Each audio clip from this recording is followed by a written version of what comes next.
A paz do Senhor, irmãos. A leitura já foi feita do nosso texto, né? Nós vamos, assim, fazer mais uma vez um breve relatório inicial para poder a gente entrar no assunto de hoje. Apocalipse quer dizer revelação. Nós temos ali o Cristo, a visão do Cristo glorificado. João, ele tem a visão de Jesus na sua glória, né? Aí nós temos a lista das 7 igrejas, que é Éfeso, a gente estudou, Esmirna, Pérgamo, Tiatira e hoje é Sardes, né? Aí as igrejas, elas ficaram ali na Ásia, uma boa parte delas na Turquia hoje, né? No país da Turquia. A primeira igreja que a gente estudou foi Éfeso, né? Que quer dizer desejável. Ela representa o período histórico do ano 30 até o ano 100 depois de Cristo. Né? Jesus se apresenta como aquele que tem na mão as 7 estrelas. Aqui já no Sardes a gente já vai ver diferente. Tem a admoestação: arrepende-te e pratica as primeiras obras, e a promessa: o vencedor dar-te-ei de comer da árvore da vida. Isso aí, tem gente que não vai comer no céu. Esse texto aí diz que a gente vai comer, né? A segunda foi Esmirna, quer dizer mirra, aquele que foi morto e reviveu, ano 100 a 323 depois de Cristo. A promessa é: não sofrerá o dano da segunda morte, e a exortação é ser fiel até a morte, e dar-te-ei a coroa da... A terceira foi Pérgamo, né? Pérgamo quer dizer exaltação. Jesus é aquele que tem a espada de 2 gumes, vai do ano 323 ao ano 534 depois de Cristo. A promessa é: o vencedor dar-te-ei do maná escondido. A exortação: arrepende-te de onde caíste e pratica as primeiras obras. Também receberá uma pedra com novo nome. A quarta foi Tiatira, né, que é aqui mais do período mais longo da história, chega de quase 900 anos. E Tiatira significa aroma suave. As características: ela não aceitava os falsos mestres. A promessa é poder sobre as nações e uma estrela da manhã, né? Volta um pouquinho ainda, tem uma coisinha lá ainda que eu acho que eu esqueci, né? A tolerância: ela tolerava uma falsa profetisa, Jezabel, no meio dela, né? Era uma igreja tolerante, um período da tolerância. Vamos lá agora. Hoje nós vamos estudar a igreja de Sardes, que tem Apocalipse capítulo 3, do versículo 1 ao 16. Pode passar. O que quer dizer a palavra Sardes? Ou Sadis ou Sardes. Em grego ou romano. Sardes em turco. Eu não vou ler não, para não perder tempo aí também, não dá para ler. Foi uma antiga cidade localizada na Lídia, onde é a Turquia hoje, sobre a qual está edificada a atual a vila turca de Start, quer dizer, na Turquia, né? Onde se chamava Samatu. Em outubro de 2005 mudou o nome para Start, é uma província da Manisa. O nome Sardes, ele tem vários significados. Pode significar alegria, dependendo do idioma, remanescente ou pedra preciosa. Dependendo do idioma que for escrever, ela pode significar essas 3 coisas: alegria, remanescentes ou pedra preciosa. A igreja de Sardes, que está lá em Apocalipse capítulo 3.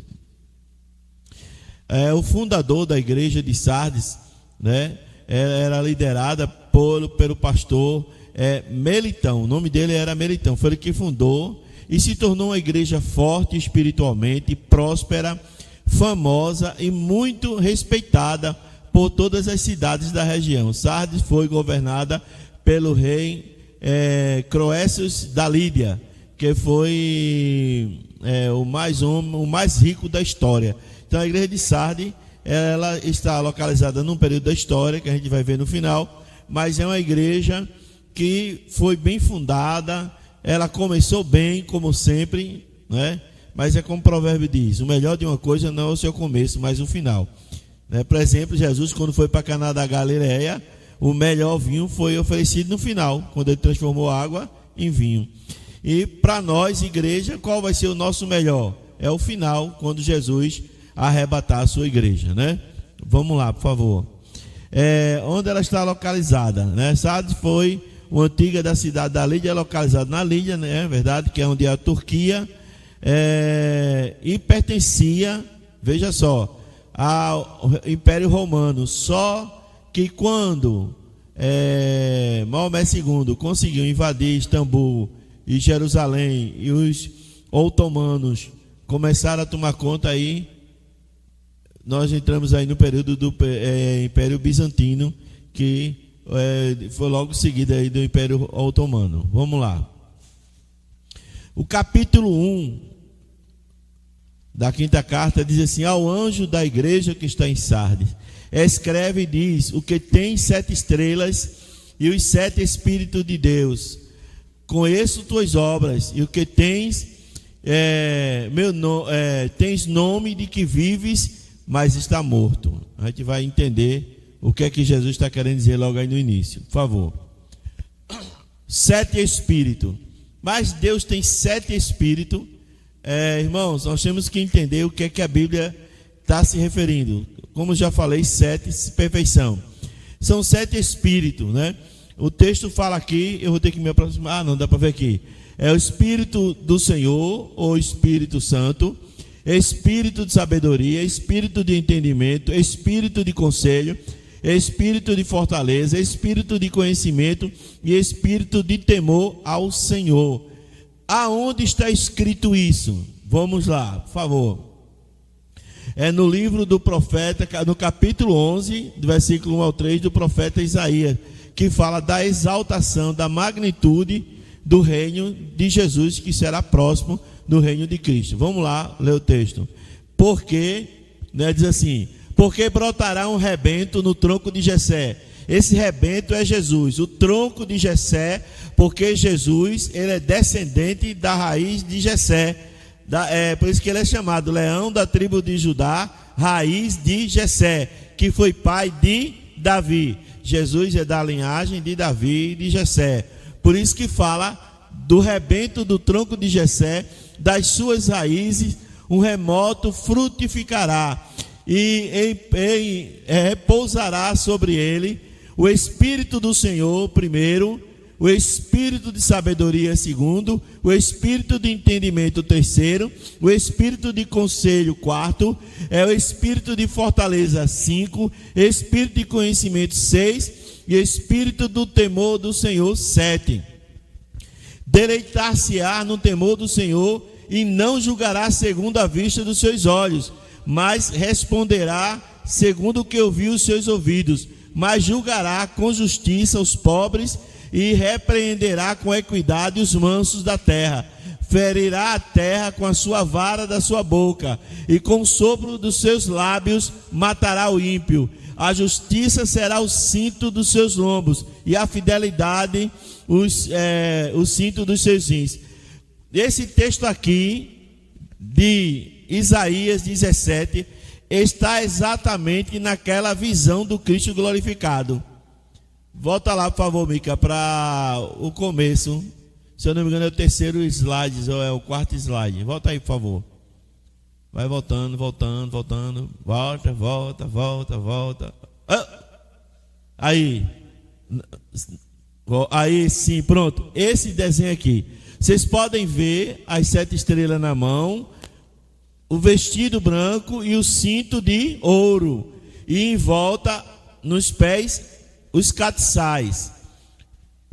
As estrelas simbolizam os pastores, e os catiçais simboliza a igreja. Lá na frente a gente vai ver que tem uma lição muito importante aí que a gente precisa aprender. Vamos lá para onde a gente estava. Voltando, aí sim. Então nós comentando, como estamos vendo aqui, esse texto, ele se transfigura na visão que João teve de Jesus. Para você ver como a Bíblia ela está harmônica na sua mensagem. Há uma harmonia bíblica nas mensagens. Então, esse texto de Isaías, ele está harmonizado com o livro de Apocalipse no seu inteiro, nos capítulo 1, capítulo 2 e capítulo 3, na visão de Jesus Cristo glorificado. Então, há uma relação entre esses dois textos. Por isso que a Bíblia é um livro autêntico, verdadeiro e atual, irmãos. Porque Isaías fez essa profecia 700 anos antes de Jesus nascer. 700 anos Jesus nasceu. Jesus morreu com 33 anos. Depois Jesus ressurreto, quer dizer, quase 1000 anos depois, João tem uma visão, e a dedução da visão é exatamente a definição do capítulo 11 do profeta Isaías. Por isso que a gente tem que entender que a maior parte da escatologia, ela está lá também no Velho Testamento. Amém? Let's go. Aí nós temos aí Apocalipse, versículo 2, versículo 20. 7 estrelas, 7 pastores, chamados de anjos da igreja, que formam a coroa do leão da tribo de Judá. Você vê que aqui em cima, na imagem, é porque não está dando para ver direito, o leão ele está com a coroa com 7 estrelas. Quem são as 7 estrelas? Quem são as 7 estrelas? Não, os cateçais é a igreja. Os 7 estrelas quem é?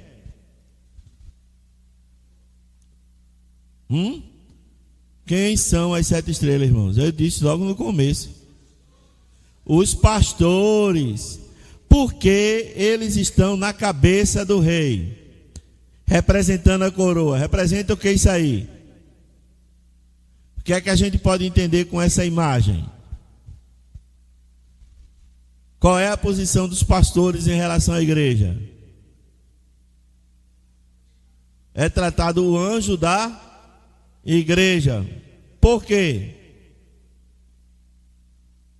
Está querendo revelar o que para a igreja? Para nós? Ensinar o que aí? Os irmãos não captou ainda direitinho, tem certeza? Está falando o que, irmãos? Acerca dos pastores aí? Da autoridade do pastor na igreja. Por isso que a igreja está abaixo e o pastor está acima. Isso é a convenção de autoridade divina. Então o que Deus vai fazer, Ele faz através do anjo Ele mandou comunicar à igreja. A carta é endereçada às igrejas, mas através de quem? Do pastor, que é o anjo ao anjo da igreja que está em Sardes, escreve. Não é isso que diz o texto? Então é bom os irmãos prestar bem atenção nisso, para não estar falando mal de pastor e fechar a boquinha. Viu? Tenha cuidado. Tem muito irmão que fica criticando o pastor, falando mal, e não sabe que está se levantando contra a autoridade constituída por Deus. Aí está trazendo o que para si? A Bíblia diz: não toqueis nos meus. Aí os irmãos estão atraindo o que para si? Confusão. Eu não vou dizer nem isso aí, Val. Vou dizer outra coisa, confusão. Vamos lá. Sardes, ela é conhecida como a igreja morta. Conheço as tuas obras. Tens nome de que vives, mas está morto. Jesus disse assim para essa igreja. Essa é a única igreja que não recebe nenhum elogio. Lá no fim os irmãos vão entender porque ela não recebe nenhum elogio. Ela se apresentava como uma igreja viva, forte, avivada, mas no fundo ela era uma igreja morta. Era uma igreja morta. Por que essa igreja é considerada uma igreja morta? A gente vai também ter que descobrir isso aí, né? Vamos lá, por que é considerada? Qual era o erro da igreja de Sardes? A igreja de Sardes tinha uma boa reputação diante dos homens e uma péssima reputação diante de Deus. Ela, para os homens, era a melhor igreja do mundo. Essa igreja de Sardes é uma bênção, ela é boa, ela é ótima. Mas para Deus, ela não servia de referência. Embora eles parecessem uns bons crentes. Aqueles crentes talvez como se fossem metidos a cheio do Espírito, sei lá, fazendo um monte de coisa. Quer dizer, uma igreja que ela vivia de aparência. A aparência dela é que era uma igreja dinâmica, forte, bonita, mas que na verdade, espiritualmente, ela estava morta. O maior problema dessa igreja era que mesmo estando vivendo em decadência espiritual, não enxergavam assim, pois acreditavam antes que era uma igreja viva e relevante, uma igreja preocupada com aparências e as vaidades, e se preocupava mais com as suas vaidades e com a sua riqueza do que com o espiritual. É uma igreja que se preocupa com o material e não com o espiritual. Tudo tinha que ser muito bonito, muito organizado, tudo que tinha que seguir uma linha, um ritual, tudo que tinha que estar dentro dos conformes. E tinha dinheiro, era uma igreja rica. As festas de Sardes devia ser um show de bola. Mas no fundo, não era uma igreja viva. Parecia ser viva, mas não era viva. Vamos adiante. O que estava acontecendo? A igreja de Sardes estava praticamente morta espiritualmente, mesmo mantendo sua aparência de riqueza e fama, poder em relação às outras cidades. Não difere dos crentes de hoje, quando vai fazer uma festa. Quando se vai fazer uma festa, qual é a maior preocupação da liderança e dos irmãos? Farda, roupa, o que mais? Lembrancinha. É ou não é? Se for fazer um culto que tenha comida, tem que fazer melhor do que todo mundo. Pensa logo em quem ostentar. A igreja de Sardes, ela não recebe nenhum elogio, porque era uma igreja que gostava de ostentar. Tudo que eu vou falar aqui hoje à noite não é culpa minha. A culpa é das igrejas ou da igreja e de Jesus lá que mandou falar essas coisas. A verdade, irmãos, que a gente tem que se preocupar com o espiritual e não com o material. Jesus disse: buscar em primeiro lugar o reino de Deus e a sua justiça, e as outras coisas serão acrescentadas. Mas é um corre-corre, uma agonia, compra isso, compra aquilo, faz isso, faz aquilo, tem que estar tudo bonito, impecável. Aí Jesus disse: vocês fazem isso, mas para mim não serve de nada.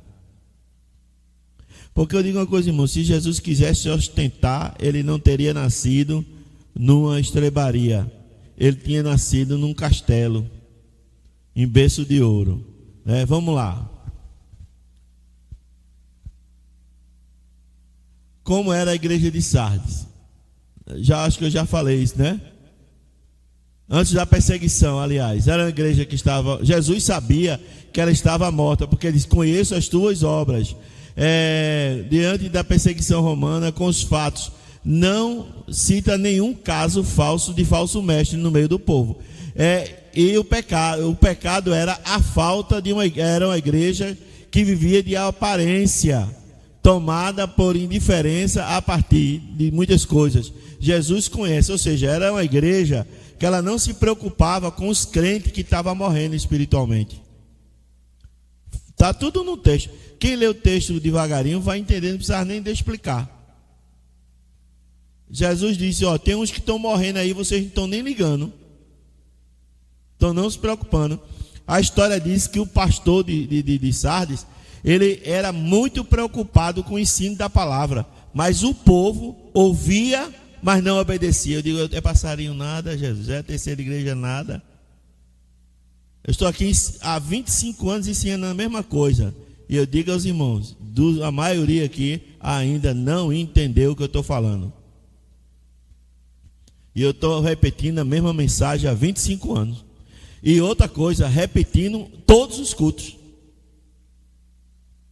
Ou seja, todos os 52 semanas do ano, a gente repete a mesma coisa. Mas está igual a igreja de Sardes. Entra por um ouvido e sai pelo outro. Ignora. A gente fica triste. Dá vontade até de correr, de desaparecer. Porque a gente prega e vê as pessoas entrando no mesmo erro. entrando na mesma falha. E uma delas, irmãos, é quando a gente vai ver as festas. Aí a preocupação é geral. Irmão, Jesus não está preocupado com roupa, sapato, com toalha bonita, nem arranjo bonito, não, irmão. Jesus quer ver espiritualidade no meio do povo. É isso que ele quer ver. Vamos lá. Aí o texto diz: ser vigilante e confirma o restante que está para morrer. Aí veja, isso aqui é o versículo. Isso aqui é o versículo 3, se eu não me engano. Olha, não achei as tuas obras perfeitas diante de mim, ou de Deus. Jesus está dizendo: igreja de Sardes, vocês são ricos, vocês apresentam ser uma igreja fervorosa, cheia do Espírito, vocês apresentam ser boas, ser excelentes, mas lá no fundo vocês são tudo errado. Estão fazendo tudo errado, não estão ouvindo. Por isso que quando Jesus endereça as cartas para o pastor, para que ele leia para a igreja, para que a igreja saiba que o defeito está nela. Mas normalmente se acusa o pastor da igreja. Normalmente se acusa os pastores, a liderança. O crente nunca assume o erro dele. E era a questão da igreja de Sardes. A igreja de Sardes era assim. Militão, coitado, passou quase 40 anos pregando uma mensagem que o povo não quis ouvir. Mas tem consequência, lá na frente tem consequência. Aí, portanto, nós também estamos rodeados de uma grande nuvem de testemunhas, em Hebreus 13:1. Deixando o embaraço e o pecado tão perto que nos rodeia, corramos com paciência a carreira que nos está proposta. Ou seja, embaraço. Aos crentes hoje, eles estão embaraçados com as coisas do mundo, irmãos. Sabe o que é embaraçar? É coisas que substituem a presença de Deus na vida das pessoas. As pessoas estão mais preocupadas com futuro, ganhar dinheiro, ter isso, ter aquilo, juntar tesouro na terra. As pessoas estão mais preocupadas em viver do jeito que elas querem do que viver o que Cristo quer para as suas vidas. E ficam se embaraçando com um monte de leseira, com um monte de coisa que não tem nada a ver. Correndo atrás das coisas e se esquecendo da parte mais importante, que é a parte espiritual. E a gente percebe, irmão, sabe como? Quando essa pessoa vai fazer alguma coisa no meio da igreja ou na obra de Deus, a gente percebe a falta de espiritualidade. Dá para perceber. Por quê? Porque a pessoa está preocupada, embaraçada com coisas pequenas, com picuinhas. Temos que dar o melhor para Deus, sim, mas o melhor não é o melhor da aparência, mas é o melhor da alma, o melhor do coração, o melhor louvor do coração. O melhor tributo a Ele tem que vir da alma, tem que vir de dentro e não de aparência, né? Os crentes estão se embaraçando com coisas fúteis, como roupa, mobília, aparência, menos com o espiritual. Jesus reprova a igreja de Sardes por suas atitudes avarentas. Por que avarentas? Porque eles se preocupavam só consigo mesmo e não com a vida espiritual. Estavam se preocupando com o lado material das coisas. Nós temos que ter muito cuidado, irmãos, com a nossa vida espiritual. Temos que ter muito cuidado com aquilo que nós estamos vivendo. Não é a questão da pessoa não querer correr atrás de um objetivo. Não, estou falando aqui da colocação de lugar. Vamos pegar alguns exemplos da Bíblia, da palavra. Vamos pegar os homens de Deus. Vamos pegar Davi. Davi, por que Deus escolheu Davi? Porque Davi tinha como propósito, como foco de vida, servir e adorar a Deus. É tanto que a adoração a Deus, o louvor a Deus começou com Davi. Até Davi não havia alguns cânticos quando aconteciam os milagres, como o cântico de Miriam, cântico de Moisés, cântico de Ana, cântico de Débora. Mas louvor e adoração na igreja, no templo, começou com Davi. Davi tinha preocupação. Davi, ele dizia: me tire tudo. tire reino, tire dinheiro, tire tudo, só não me tire o teu espírito. Hoje é o contrário. Me deixe com tudo e tire o teu espírito. Hoje em dia tem muita gente vivendo assim, dessa maneira. Ó Deus, tire tudo. Tudo. Não tire não, Deus. Tire só o espírito e deixe tudo. É isso que tem acontecido nos dias de hoje. Nós temos que decidirmos se queremos ter uma vida espiritual ou não. A vida espiritual ela é mais prazerosa do que a vida material. E essa igreja aqui, ela estava morta diante de Deus. Sabe por quê? Ela parecia ser viva, mas estava morta por causa das suas atitudes, por causa da sua maneira de ser, por causa da sua maneira de viver. E sabe o que é que acontece quando a igreja, o povo está preocupado com isso? Começa a entrar, sabe o que na vida da pessoa? Que é o que começou? Começa a entrar a idolatria, feitiçaria, começa a entrar o pecado começa a reinar na vida da pessoa. E outra coisa, Satanás nunca entra de vez na vida de ninguém. Ele entra aos poucos, ele dá um pouquinho, né? Ele vai fazendo um caminhozinho. Vamos analisar. Antigamente a gente, para brincar de caçar, pegar galinha no quintal, a gente botava uma bacia, amarrava um cordão e deixava a bacia em pé assim, nessa posição, e amarrava, botava uma madeirinha, amarrava um cordão, fazia um caminhozinho de milho até debaixo da bacia e fazia um montinho lá. Aí a galinha vinha beliscando. Quando chegava naquele montinho ela parava, a gente puxava a madeira, prendia e a galinha ficava presa dentro. Tem muito crente assim. Satanás está botando as bolotinhas e ele está comendo devagarinho. Ele vai cair na armadilha lá na frente. Ele vai se afastar de Deus. Ele vai perder a comunhão com Deus. Ele vai sentir que está preso só quando estiver dentro. Quando não tiver mais como se ausentar e ficar difícil. Já falei várias vezes aqui sobre aquela alegoria da rã, né? E eu estava contando isso para um pastor essa semana passada.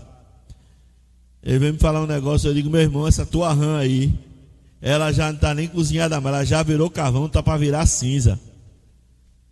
Porque, veja só, você pega a rã, joga na água gelada, ela fica lá dentro. Se você jogar na água quente, ela dá um pulo e sai. Mas se você jogar ela na água fria, ela fica. Você pega uma bacia de água gelada, bota na rã dentro e bota no fogo. E deixa lá, no fogo baixo. A água vai esquentando devagarinho. A rã está acomodada lá na água. E a água vai esquentando. À medida que a água vai esquentando, ela vai travar a musculatura da rã. Vai fazer com que a rã comece a perder forças. Aí o que acontece? Daqui a pouco a água ferve, a rã morre e ela não tem mais condições de sair dali, porque sua musculatura está travada. Ela não consegue mais sair, ela morre. Tem muito crente nessa situação. Sendo cozinhado no banho-maria, caiu lá na água e não está percebendo que está morrendo espiritualmente. E a Bíblia diz, não apagueis o Espírito Santo. Não entristeçais o Espírito Santo. E se existe a possibilidade de entristecer, como Paulo afirma, e se existe a possibilidade de apagar, extinguir, é porque é real. A Bíblia diz que aquele que é nascido de Deus não vive na prática do pecado. Aquele que é nascido de Deus não vive praticando o pecado. Ele procura evitar o pecado. Mas tem pessoas, irmãos, que têm prazer em mergulhar no pecado. A igreja de Sardes, ela se leva pelas suas próprias conclusões, pelas suas próprias ideias. E por causa disso, Jesus não elogia essa igreja. Pelo contrário, Jesus diz, vocês dizem que são os bambambam, mas vocês não são nada. Vocês estão mortos, vocês estão morrendo. Próximo, por favor, amigo. Lembra-te, pois, que tens recebido e ouvido, e guardam, e arrepende. Porque ele diz assim: lembra-te, pois, do que tens recebido e ouvido, e guarda, e arrepende-te. Quem é que está ensinando e pregando para a igreja ouvir, guardar e se arrepender? Quem é? O pastor da igreja. Jesus está dizendo assim: escute o que o pastor está dizendo, o que o seu líder está falando, mas você não escuta. Ou seja, ele pregava, ensinava. Eu estava lendo, eu estava fazendo a pesquisa histórica, diz que era um camarada comprometido com a genuína pregação do Evangelho de Cristo, com a Bíblia. Mas o povo queria seguir seu próprio caminho, se afastando da verdade. Se afastando da verdade. Jesus disse: eu sou o caminho, a verdade e a vida. Ninguém vem ao Pai se não for por mim. E as pessoas estavam se afastando. Irmãos, hoje não está diferente hoje não. As igrejas de hoje, a maioria está assim. Às vezes o pastor quer levar o povo ao genuíno evangelho, à pregação genuína da palavra, mas ela está afastada dos caminhos do Senhor. Os crentes dessa igreja pensavam que estavam agradando a Jesus.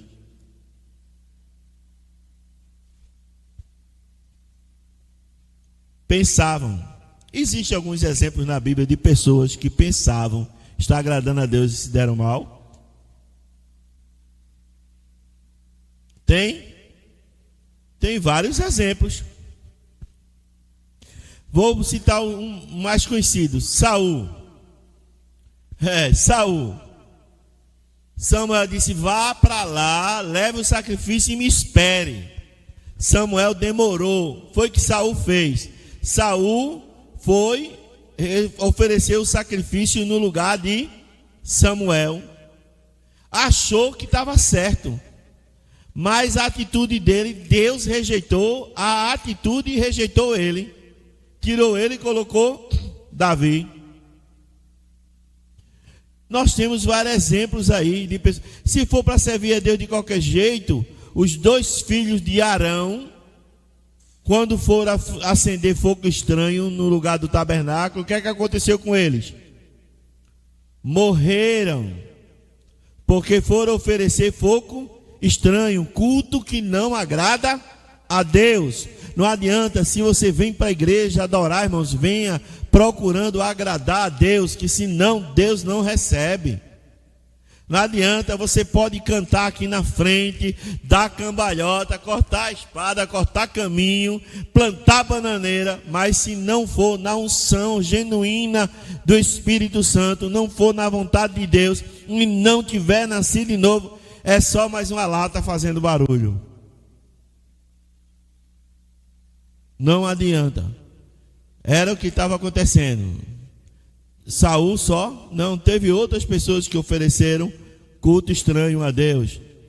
Nós temos os filhos de Samuel, também do mesmo jeito, rejeitado por Deus. Então a gente precisa, a própria nação de Israel foi levada a cativeiro da Babilônia, porque estava oferecendo um culto estranho para Deus. E a gente tem que entender que Deus é amor, mas Ele é justiça. Por isso que o texto, ele diz que ele traz o cinto da justiça. E ele julgará com equidade. Vamos lá.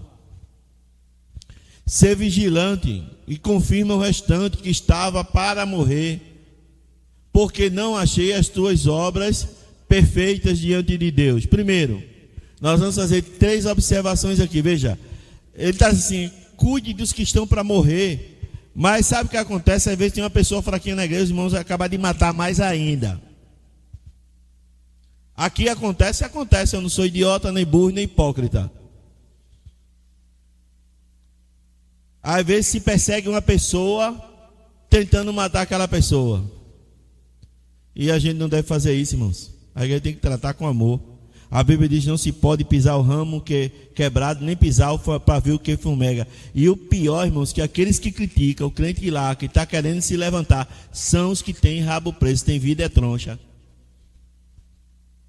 Às vezes tem uma vida errada, de mentiras. Aí vê um irmão errado na igreja, acha que o pastor tem que disciplinar, tem que botar para fora, tem que fazer isso, porque ele está julgando aquele irmão e ele acha que o pastor e o conselho tem que condenar aquele irmão. Vai tomar banho de touca, que eu não vou fazer isso nunca.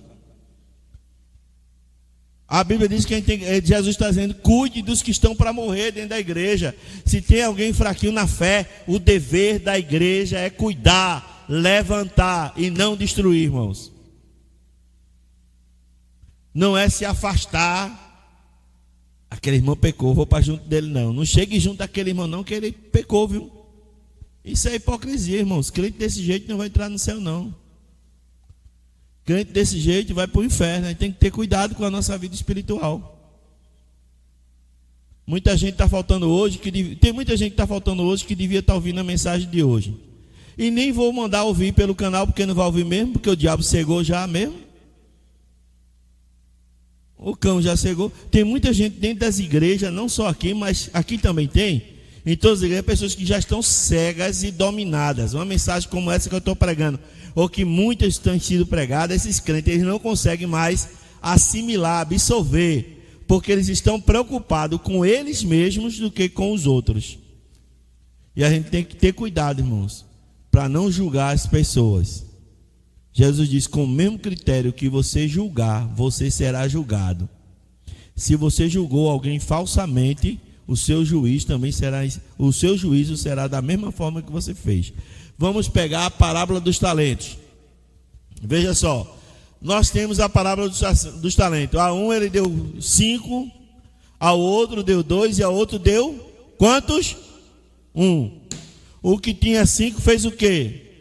Trabalhou, arrecadou mais 5, ficou com 10. O que tinha 2, trabalhou, lutou e ficou com 4. E o que tinha 1 fez o quê? Enterrou. Aí veio dar desculpa. A prova que Deus não aceita desculpa de crente está aí. Ah, Senhor, você só me deu 1. Eu sei que o Senhor é uma pessoa justa, é duro, o Senhor colhe onde não plantou, o Senhor tem todo o poder, então com medo eu enterrei. Aí já foi mesmo, meu filho, realmente eu entendo sua situação. Foi isso que eu disse aí? Eu entendo. É aquele irmão: não vou para a igreja por causa disso, eu não venho para os cultos. Aí o dirigente vai empurrar o irmão aqui na frente e os irmãos botam a culpa no pastor. O pastor não está vendo não, que o irmão falando não vem para os cultos e está lá na frente cantando. Mas quem botou foi teu dirigente. Não foi o pastor. O pastor delegou poderes aos dirigentes para fazer. Se faz errado é o dirigente, não é? Aí, mas aquele irmãozinho não vem por causa disso. Ele sofre de lumbago, tem dor de barriga de cabeça para baixo e não dá para vir. Aí Jesus aceitou as desculpas dele. Aceitou, irmãos? Sim ou não? Foi que Jesus disse: apartai-vos de mim que eu não te conheço. Pegue o 1 que ele tem, enterrou, dê o que tem 10. Aí Jesus diz assim: porque aquele que tem lhe será dado, e aquele que não tem, até o que tem lhe será tirado. E lança ele aonde? No céu. Chama os anjos e leva ele para o céu. Fez o quê? Joga esse cara aonde? No inferno. E ali haverá choro e ranger de dentro. Crente relaxado, sem compromisso, que não nasceu de novo. Eu não vou dizer nada, não vou terminar não. A parábola das 10 virgens. Das 10 virgens. 5 prudentes levaram azeite, quer dizer, reserva. Tinha uma vida espiritual na presença de Deus. 5 era aquele crente meia pedra, meio tijolo, que não tinha compromisso com nada. No meio do caminho, a lamparina se apagou. Por quê? Faltou o quê? Azeite. O azeite simboliza o quê? O Espírito Santo. Aquelas 5, durante a trajetória, elas apagaram, extinguiram, entristeceram o Espírito Santo. Logo não havia óleo, não havia luz na candeia delas. Por causa disso, o noivo veio e fechou a porta e elas ficaram. Não adianta ficar sentado no banco olhando para a minha cara, não. Você tem que nascer de novo. Nós temos que nascer de novo. Muitos estão vivendo na doutrina do achismo. Não, eu acho que o pastor está errado. Pode achar que eu estou errado, o problema é seu. O problema é de quem estiver achando que eu estou errado. Não tenho problema em você me dizer que eu estou errado. Eu não preciso da aprovação de ninguém para falar aquilo que Deus está colocando no meu coração. E aquilo que Deus está falando através da sua palavra. Vamos lá. Lembra-te, pois, que tens recebido e ouvido. Guarda e arrepende-te. O que é isso? A mensagem. O pastor pregava, ensinava o caminho. Mas o povo que estava seguindo o seu próprio caminho. O mau testemunho de alguns crentes tem levado os outros a morrer. Devemos ter cuidado com os fracos. Tem gente que dá testemunho e está matando outros. E a gente tem que ter cuidado. A Bíblia diz que aquele que não ama seu irmão é assassino. Não é João que diz isso? Eu estou mentindo? Não estou. Estou repetindo o que João disse. Aquele que não ama seu irmão é assassino. Eu quero que você morra. Diz assim: ah, errou, comigo tem que matar. Não é assim não, irmãos. Não é assim que Jesus ensina, não. Jesus está mandando aí a gente correr atrás, recuperar e salvar o que está sendo perdido. Orar, amar e abraçar. Ser receptivo com as pessoas. Vamos lá, acho que já está quase terminando.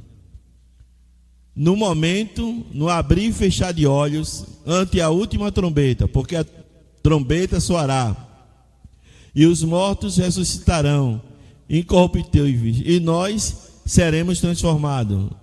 1 Coríntios 15, 52. A volta de Jesus será no abrir e fechar de olhos, no momento que a gente não sabe. Poderia ser agora. E eu digo a você, se acontecesse agora, muita gente ia ficar aqui olhando para as paredes. Porque tem que ter novo nascimento, tem que ser nova criatura, irmãos. Nós temos que nascer de novo a cada dia. E isso vai acontecer a qualquer momento. Vamos lá. Mas também tem em Sardes algumas poucas pessoas que não contaminaram suas vestes. Comigo andarão de branco, porquanto são dignas disso. Quem está dizendo é Jesus. Preste atenção. Jesus está dizendo que no meio da igreja de Sardes, que essa igreja da igreja de Sardes, tem uns que realmente são lavados, remidos no seu sangue e estão vestindo as vestiduras brancas. Ou seja, numa igreja de 200 membros não quer dizer que todos estão errados e todos estão sem salvação, não. Tem muitos no meio que são salvos e estão lutando para se tornar nova criatura a cada momento. No meio dos supostos crentes há aqueles que são verdadeiros e estão lavando suas vestes no sangue do Cordeiro. Mas como é que eu posso fazer isso? Vamos ver o que a Bíblia diz ainda. Eclesiastes 9:8 diz assim: em todo tempo sejam alvas as tuas vestes, e nunca falte o óleo sobre a tua cabeça. Jesus está dizendo que ele só vai receber aqueles que lavaram as suas vestes no sangue de vestes brancas. O óleo representa quem? O Espírito. Ele está dizendo, de vez em quando seja um crente espiritual. Está dizendo aí o texto de Eclesiastes? Não. Tá, em todo o tempo estejam alvas as tuas vestes e jamais falte óleo sobre a tua cabeça. Para chegar no céu, para entrar no reino de Deus, é preciso que eu e você sejamos santificados, nos santifiquemos todos os dias da nossa vida. Todos os momentos. Porque Jesus pode voltar a qualquer momento, irmãos. E a gente não sabe. E se ele pegar a gente com as vestes sujas, vai ser difícil. Vamos lá. Acho que está quase terminando. O que vencer será vestido de vestes brancas, de maneira nenhuma riscarei seu nome do livro da vida, e confessarei o seu nome diante do Pai e de seus santos anjos. Presta atenção. Quem são aqueles que Jesus não vai riscar o seu nome do livro da vida? Quem são? Está no começo do versículo. Quem são aqueles que Jesus jamais vai riscar o nome dele no livro da vida? Os vencedores. Os que venceram o pecado, se transformaram, se tornaram nova criatura, estão santificando as suas vidas, estão branqueando as suas vestes. Esses, Jesus não vai riscar o seu nome no livro da vida. Agora, aquele desmantelado, troncho, que vive dando mau testemunho, que não se converteu, que não nasceu de novo, que não é nova criatura, que não está realmente obedecendo a palavra. O que é que Jesus está querendo dizer aí? Indiretamente, quem se atreve a dizer? O que vencer, eu não vou riscar. E o que não vencer, ele vai fazer o quê?